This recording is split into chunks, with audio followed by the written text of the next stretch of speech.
Lego man, get off our back! Stop making videos about this! The guy is done! He already got traded! He's no longer part of the team! And you know what? That's true. Very true. I have been layingeth the smack down when it comes to the LA Kings and Pierre-Luc Dubois. It's been a huge conversation topic the entire year, ever since Dubois' trade saga in Winnipeg had continued, and I say continued because it literally went on for multiple years, I feel like. The guy got traded to LA, the Kings paid a whole bunch of assets, good assets mind you, to get PLD, signed him to a huge extension, and then he kind of stunk. And he was playing as poorly in the LA Kings system as he had ever played in other parts of his career. It was really bad. And so for a lot of LA Kings fans, it was a pretty big deal to see this guy come over and see the assets that were sent over to Winnipeg actually be very good. This guy was getting placed on the fourth line, and it was not great, and his engagement was all over the place. And so when Pierre-Luc Dubois got traded to the Washington Capitals for Darcy Kuemper, no salary retained, it was a pretty big deal, and we made it known so, right? Like, everybody kind of knew that there was some sort of a trade conversation that was worth having about PLD. And even though we have been hammering that into the ground, we have made non-stop videos talking about the PLD situation, going over each of the updates and all of the conversations in between. So now that he's gotten traded, right, like, I feel like I lost a part of my soul. We can no longer talk about this guy and talk about how much of a clown he was in the LA system, because those videos, they did really well, and a lot of Canadiens fans would like to pile onto them because, hey, this guy was almost a hab. But in this video, we are talking about yet another conversation with PLD, but this is not anything that any writer or any analyst or whatever is going out there and talking about. This is what current LA Kings center Phillip Danault has to say about the entire situation. Here is the article on TVA Sports. The Dubois saga hurt the LA Kings, admits Phillip Danault. Oh boy, this is what we're getting into now, eh? Former Pierre-Luc Dubois teammates talking about the situation. I'll leave a link in the description if you want to go ahead and read this piece. It's French, I translated it to English via the Google machine, but this is how it starts out. After 3 quick exits in a row in the first round of the playoffs, thanks Edmonton, the grumbling is growing against the LA Kings. And, in the middle of the summer, center Phillip Danault is already getting used to the idea that the pressure will be strong next season. In my opinion, it's make or break, says the Quebec center. Alright, so of course this is a piece that was published on Le Journal, but like all other TVA Sports articles, this one just kind of uses the quotes that we care about, which is why I appreciate the TVA Sports crew for going out there and making this piece known. The Journal met Danault before a morning training session in Quebec, where he lives during the off-season. Several weeks after his team was eliminated by the Oilers for a 3rd consecutive playoffs, the pill is not going down much better. Excluded from the playoffs from 2018 to 2020, the Kings have been rebuilding, and while they have made the big tournament every season since, they have not lived up to expectations. There then is a discussion about how the Kings need to be better and how they've been eliminated in the first round so many times, and this is what Danault says himself about everything and what's going on here.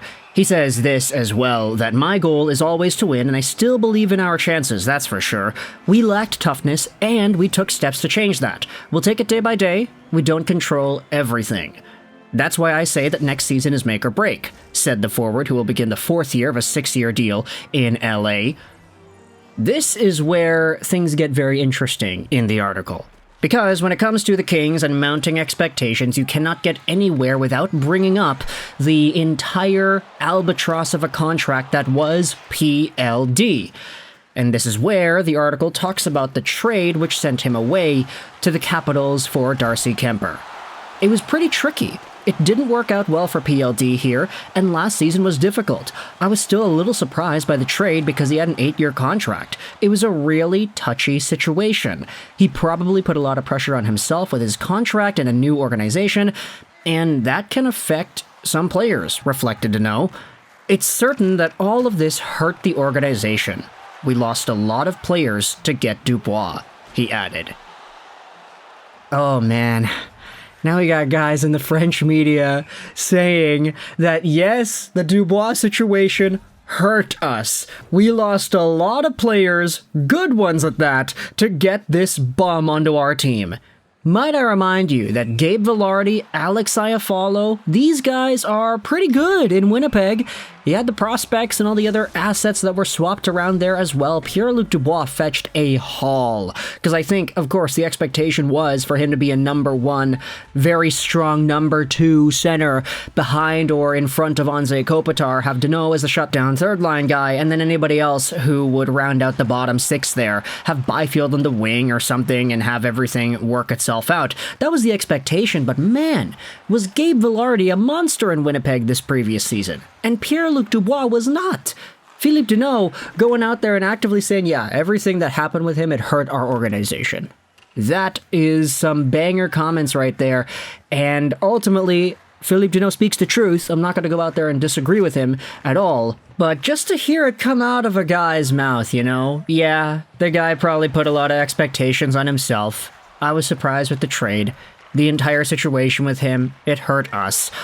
That is French media for you, baby. Like, this is what I always say, that Quebec and French-speaking media is an entirely other world compared to the English-speaking side of things. And even though, like, area-wise, size-wise, population-wise, the amount of English, strictly English speakers in North America versus the amount of French speakers is extraordinarily larger, don't discount the French guys when it comes to creating talking points and engaging news stories. These guys dig, and they get the big interviews done too. So for Phillip Danault to go out there and say it in a French-speaking medium, not in English, yeah, okay, it's in French, it's with Le Journal de Montreal, I totally get it. This was bound to happen at some point, right? There's any other, like, French-speaking dudes on the LA Kings, we'll probably see an interview with them too, who really knows? But scrolling down to the bottom of the article here, this is where Danault expresses some optimism. Despite recent disappointments, Danault doesn't believe the Kings need to atomize their lineup to start over. He believes that recent acquisitions, whether it be Kemper, Foegele, Jeannot, or Joel Edmondson, improve the team. He also believes that youngsters like Byfield and Turcotte could take up more and more space. Now, I don't really know personally if Joel Edmondson is going to be the guy who moves the needle all too much. That contract was like one of the biggest criticized deals that we had seen in free agency. But this is what Danault says about that. We have good young players. Are they going to need more ice time? I don't know. We've been in the playoffs for 3 years now. We're pushing. We don't know. Maybe it would have been better for us to face Vancouver in the playoffs, concluded the veteran, half joking. Yeah, you better have been half joking there, buddy. If you had played Vancouver, honestly, you would have won. Like, high-key, I was so scared as a Canucks fan. I think most of y'all remember this. I mean, the regular season was just like a few months ago, after all. But Canucks fans were freaking out. Hey, is LA going to be in that final spot? Are we going to play LA in the first round? Because the Kings have the Canucks number this year. Vancouver only had one win against the Kings this year, and every other game was an LA win where they looked stellar, and they just completely shut down Vancouver's high-flying offense with their dumb 1-3-1. Say what you want about Pierre-Luc Dubois and his ineffectiveness, but he played into that system pretty well, and it worked.